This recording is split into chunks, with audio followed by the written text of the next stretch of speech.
Have you been on this before? This program is part of WQED's Pittsburgh History Series. Matt, jump on that one back there.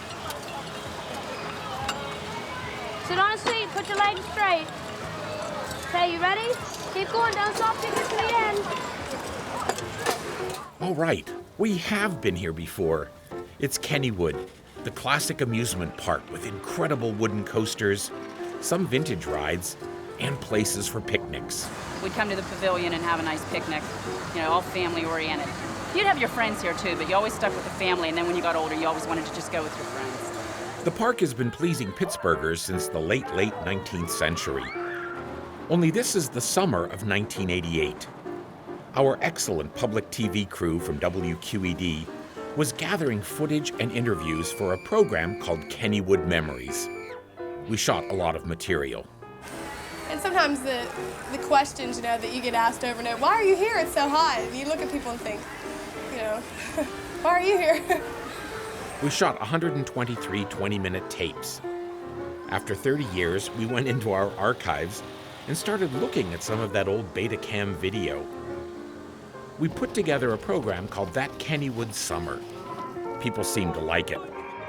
So while the images were still in our editing system, we thought there was enough mostly unseen and unheard footage to whoop together another half hour.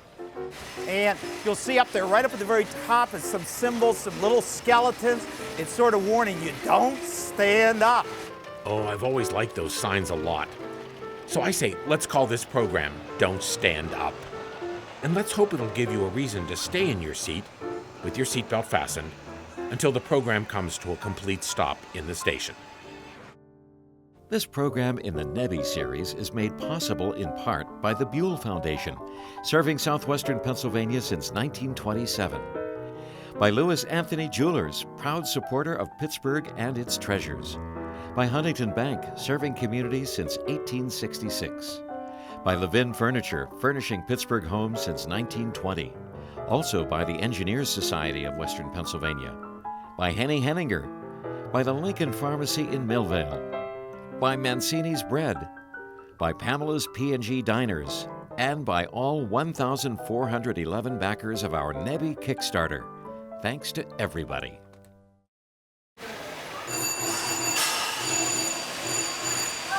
Let's start with the Racer.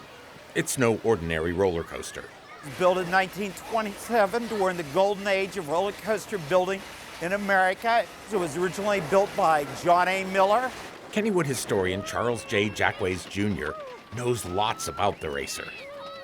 And of course, the fun of it is when you ride it is which one's going to end up winning. And that makes it a lot more fun at a ride than just to ride all on your own.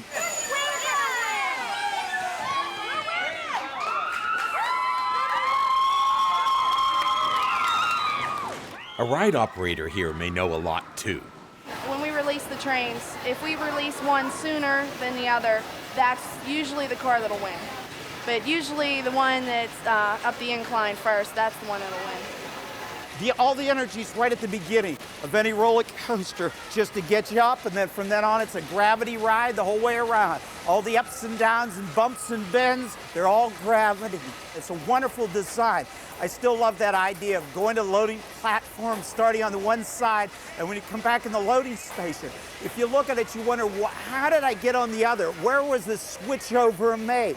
The switchover is made right at the beginning. You leave the loading platform and you're turning against each other, and you've already made that you're going to finish on the opposite. Because you've gone around in a circle, you've already ended up turning around. So by the time you start up that first incline, you've already switched sides. The left car is now on the right and vice versa. A quick switcheroo. The trains don't cross the tracks anywhere. It's right here in the station. They switch from the inside track to the outside track, right when you go around the circle here. And that's the trick to it right there. Oh, lots of people know it's an ingenious track that's really just one long track that you ride only half of each time. It's always fun looking at the superstructure when it goes over. The building right in back of you, which is the loading building, it'll end up shaking when it goes over. And when you're waiting in line, you'll look at that shake of the building and you'll say to yourself, my gosh, how old is this? Have they rebuilt it lately? Is there any new wood in it? But that thing's been shaking that way from the year they put it in. The cars are made for average sized people. The bars move up and down, you know, to accommodate the different sizes. If we have a really large passenger, there's a few tricks that we do with them. If they're sitting in the first seat of a car, we move them to the second seat so they can stretch their legs under the seat. Or else we have them like stand up with the bar and sit down with it. It kind of cuts into their stomach, but you know, they don't seem to mind. Here it is. A little over a minute later, you're back, and there's a winner and there's a loser. And they usually yell at each other if they really got something good. You lose, we win. Put a little money on it, maybe. That even makes it more interesting.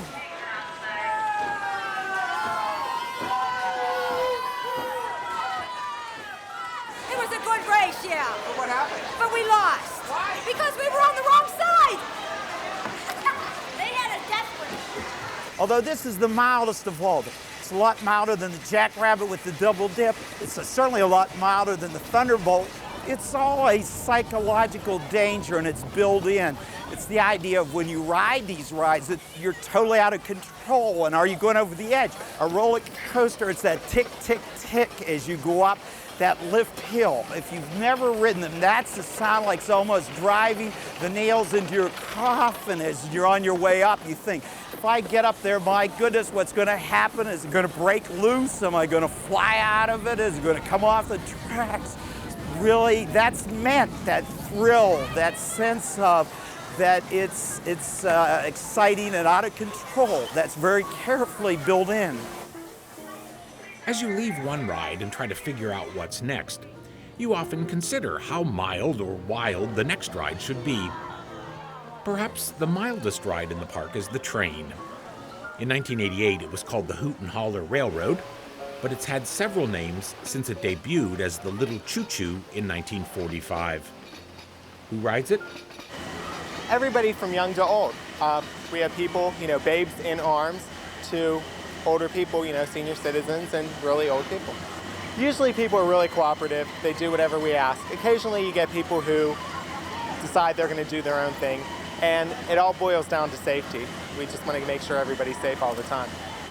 Paul Kujai was one of the train's ride operators that summer. I've just completed 4 years at Slippery Rock University. I majored in secondary education, English, and library science. And this coming fall, I'll be student teaching at Baldwin High School. What's it like working at Kennywood? Basically, I'd say it's pretty fun. Sometimes it gets a little annoying. You want to kill people and you want to go home. But usually we have a pretty good time. The people that work with you are really understanding and really cooperative. And they're always there. And if something goes wrong, you can talk to each other and, work your problems out. So it's not too bad. On the train, you do get some great views of the Monongahela River and the borough of Braddock on the opposite bank. And in 1988, there were some hillbilly-style decorations on the route. I've already driven through the scenery and turned around to look back at the crowd to make sure everybody's okay. And one time I found a kid literally hanging out of the train, trying to knock over scenery with his feet. I've had groups of kids get on the train, and it'll be like late at night, and I'll take them out. And by the time I get back into the station, there's nobody left on the train. A lot of interesting things happen. Right beside the train, there's the auto ride, or the auto race. The name seems to go back and forth. I often say it's my favorite ride in the park. First installed in 1930, it has a certain dignity. And we suggested that Charlie Jackways take us for a ride that summer.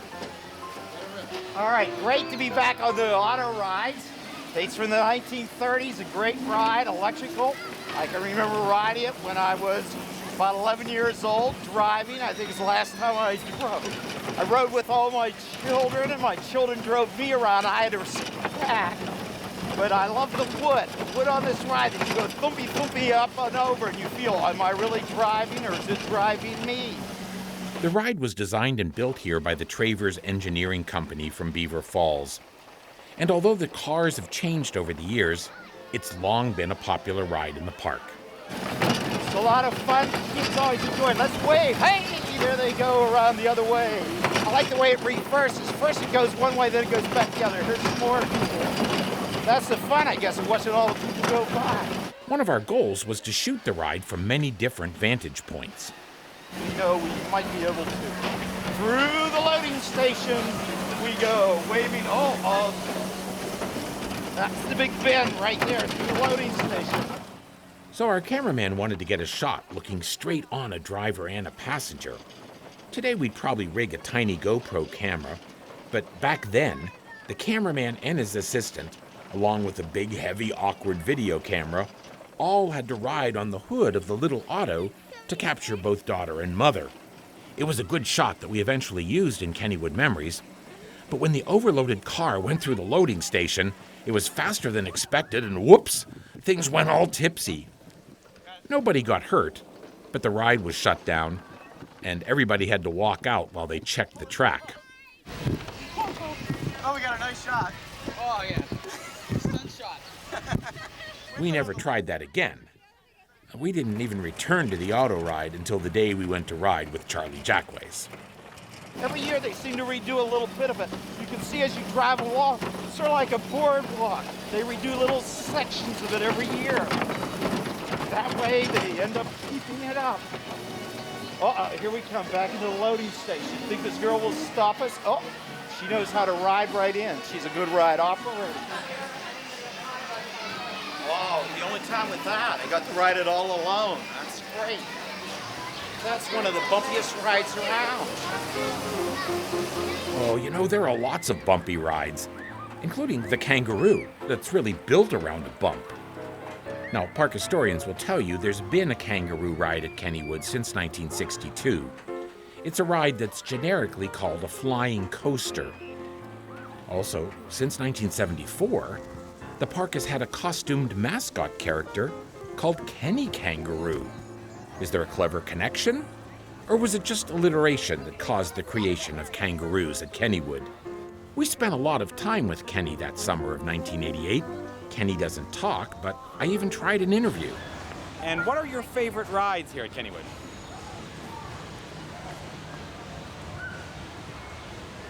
The merry-go-round. That's the favorite ride.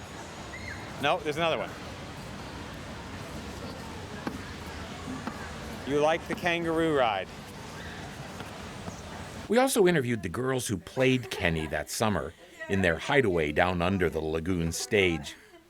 We featured Mitzi and Sharon, who'd been there for years, but there was also a third girl, Kelly, who had just started to play Kenny. It was a really strange feeling to all of a sudden have this tail on the back of you and everything, and you're just so much bigger, and everybody wants to get their picture taken with you and everything, and it's really, really interesting. The tail weighs a ton, and it's really a pain in the neck. Pain somewhere else. We get some common questions like, are you hot? Which, you know, you're wearing a fur coat around all day, you're hot, you know. People constantly want to know if you're a boy or a girl, you know, and... The suit is about 20 pounds, I think, and I think the tail makes it the heaviest. I mean, if that tail wasn't there, it would be perfect. You want to tell Kenny your names? When they go out in the park, one girl wears the suit, and one of the others always goes along as an escort to help. A lot of times, you know, we'll see people with their home recorders come in, you know. Hiya, Kenny. Of course, we don't just walk by, you know, we have to go up and ham it up a little, dance a little, you know, and jump in front of cameras and stuff like that. Even if I'm hot or I don't feel like being in it, or just, you know, just a block kind of a day. There's just one or two kids that'll just make you happy. Makes it kind of all worthwhile, I guess. The only way that you can learn how to do this is to watch them and to see what they do and to see how much fun they have with it. And you become a lot less inhibited when you see somebody else making other people laugh, and you want to do it as well as they do, and you want to have as much fun as they do, because the more you get into it, the more fun you have, and the happier you make the people around you. You see everything, you hear everything. It's just you never know what's coming next, and when you think you've seen it all, the next step you take, you see something that you haven't seen before, so You just see how crazy people are. I mean it. You can crack up 24 hours a day because it's like you're constantly people watching. And just to see the reactions of people is a great thing, I think.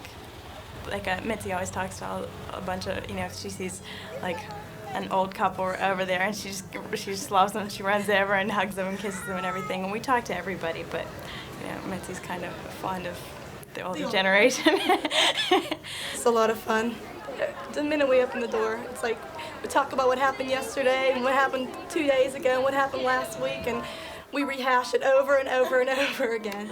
It's just like, no, it's never ending. It's never the same twice, as long as we've been here, every day is still somehow just a little bit different, a little bit funnier than the day before.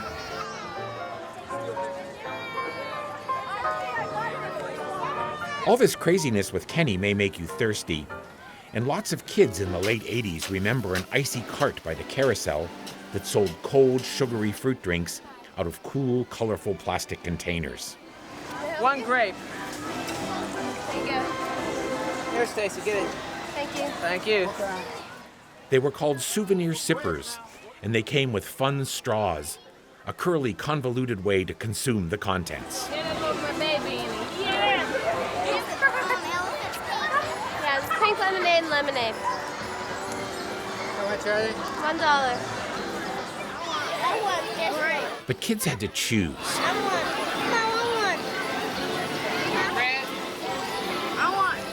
And often, the color of the container was the trick, rather than the flavor of the drink. The funny world of Kennywood has countless attractions and distractions that can make the day memorable and make it fly by really fast.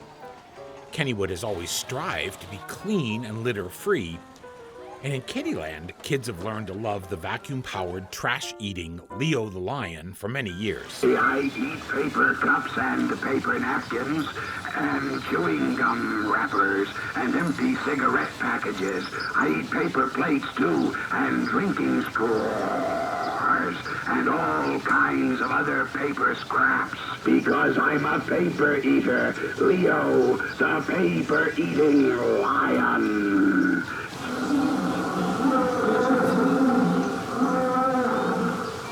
In 1988, Carl Hughes, the general manager of the Kennywood Park Corporation, often walked around the park. Today's big winner. Like Leo, Carl was also widely known for keeping Kennywood clean and bright. It's a kind of a Kennywood tradition that I'm in charge of cleaning up.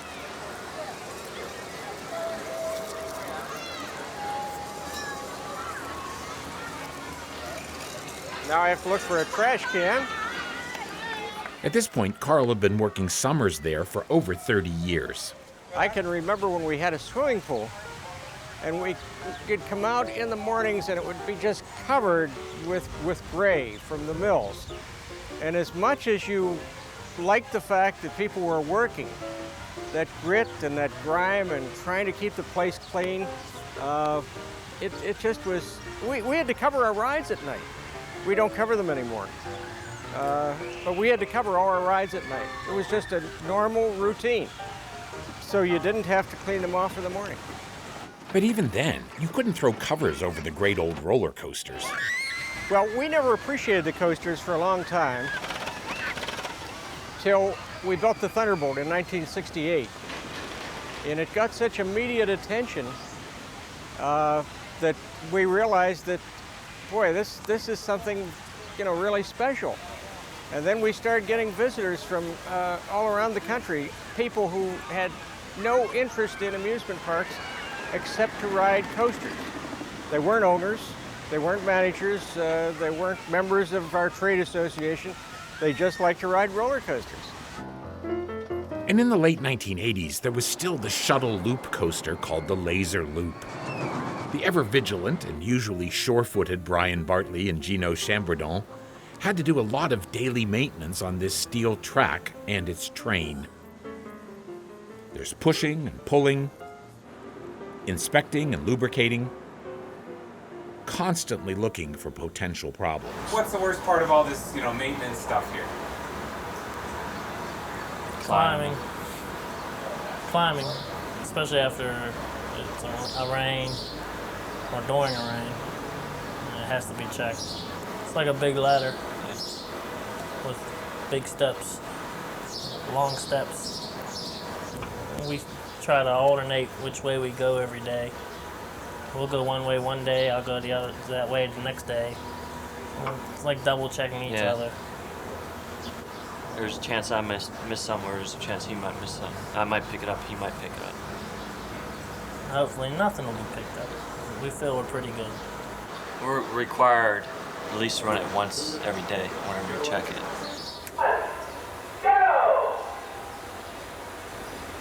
Try that again. Next trip. Announcement or not, the train launches. But we'd like to run it 3 times, because anything can happen after the first time. Welcome to the laser loop. Guess what? I hate this. So we figure 3's like pretty safe. Welcome to the laser loop. Please sit in your streets, whatever, and hold on tight. We're ready to launch. Counting down. 3, 2, 1, go!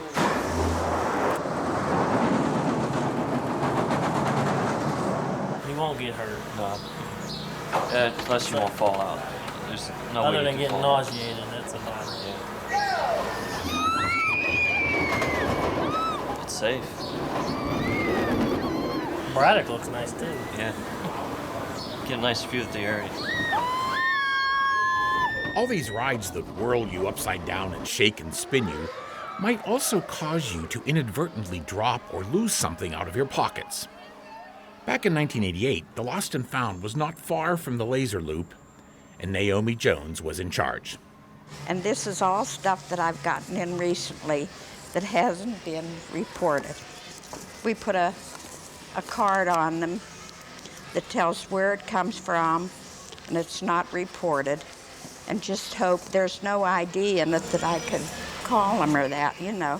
So we keep this a certain length of time, too. This is, see, not found at the fish pond, not reported. So you can't give back what they don't report, and I hope when they see this that they'll call in and say, I lost some of this stuff. Because it's good public relations to get this stuff back to them. And I enjoy tracing them. It's a lot of fun. At that point, Naomi had worked in the park for 59 years, and she had some great old photos. And when this picture was taken, I was still in school. So I didn't get to be on this picture, which makes me feel bad because I know practically all of them that are on there. Pretty near all of my old cronies are gone, and I'm still hanging on here. Yes, I had a lot of special friends. I've made new friends and friends with the kids and that, but most of these people are gone. And this, I rode an elephant in the 20s. They dared me to get on this elephant, and I got on, and I didn't know that he had spine, or whatever you call them, on him, and he threw his trunk back and he bellered, and I slid down the side of him. I stood up for 2 weeks and cashiered because I took all the skin off him. There's great big spikes like on an elephant. They rake them off, you know. They didn't tell me. Well, the elephants in Kittyland are significantly smoother, no spikes. These pachyderms had just arrived in Kennywood the year before, in 1987. But it's here, where the little kids hang around, that you may realize that the sun has set. Lights are coming on. Jump on. We know you got the muscle. You got those muscles. Go ahead on that one right there. You ready? Keep going. Don't stop till you get to the end. But kids are still coming to ride the hand-car railway, maybe the most energy-efficient ride in the park. Kids themselves provide all the power. But 1988 was the last year for these hand cars. They were relocated to Kennywood's older sister park in Ligonier called Idlewild in 1989. As the days end, night brings new light to the park, including lots of neon. I think it's real pretty at night. It's all lit up, you know, and now with the new Ferris wheel, the lights are great. One night, we ran into Kelly, who was one of the Kenny Kangaroos, and she was showing off the park to a foreign exchange student from France. Oh, look at that! We we don't have that kind of amusement park in France. We have some of that, but they are smaller than here, and I like Kennywood very, very much. They were wandering and playing games and checking out some of the nighttime beauty of the park. Thanks. There you go. All right, then. I'm very bad when I play that. Yeah. All right, then. We have some ride in France, like here, but we don't have Raging Rapids, and that's my favorite ride. I forgot. Well, we followed them to the rotor. I love this ride. Welcome to the rotor. Please keep your back and wheels against the wall at all times, your arms on at your sides, and your legs straight. But once you get into the nighttime montage and you're spinning around on the rotor, it starts to feel like the end of the show. Kennywood at night is, it's a fairyland. Once all the lights are on, you just become mesmerized with all the rides. The best thing is to stand across the lake and watch the movement of the lights on the merry-go-round. The merry-go-round is my favorite place in the world.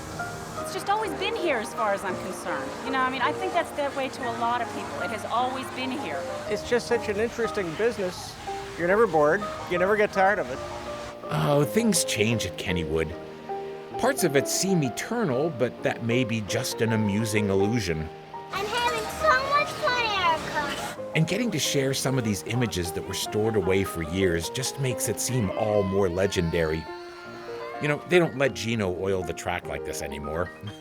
I always laugh because Bill Crawford from the DVE morning show calls Gino here the Yinzer Centaur, half man, half coaster train. But maybe we all want to be like that. We love this place and its history. Everybody loves it and enjoys it. Yes, that summer of 1988 was a good one. How lucky we were to get to document and preserve a lot of these things that all work together to make this an extraordinary place in Pittsburghers' hearts. All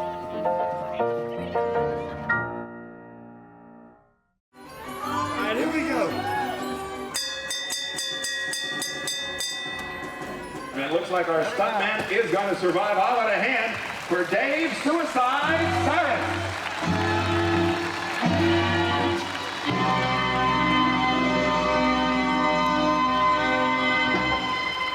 This is a wallet and a pair of jeans. They've been notified. Yeah,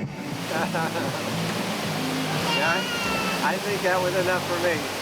A gentleman from WQED lost this. Well, thank you, friends. That brings to a conclusion this evening's presentation from here on again State. Anytime now, all the many games, rides, refreshments, and amusements are waiting for you right now to help you round out your day of fun and enjoyment right here at the one and only roller coaster capital of the world. Thank you.